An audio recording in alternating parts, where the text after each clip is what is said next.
Hi parents! I'd like to share you some tips about using special chairs, baby carriers and strollers for feeding or transporting your baby. While practicing this, you can help your baby recover from the flat head syndrome. So have fun watching! Side lying works really well in a stroller. You can place a thin towel behind your baby's back to help them lie comfortably. Make sure that there's enough breathing space in front of the baby.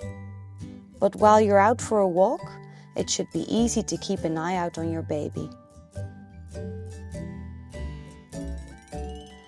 When your baby is in a chair or carrier, try to sit or stand on the side you want your baby to turn their head towards. This gently encourages them to turn that way and helps with their head shape and neck movement. Don't leave your baby in these chairs or carriers for too long.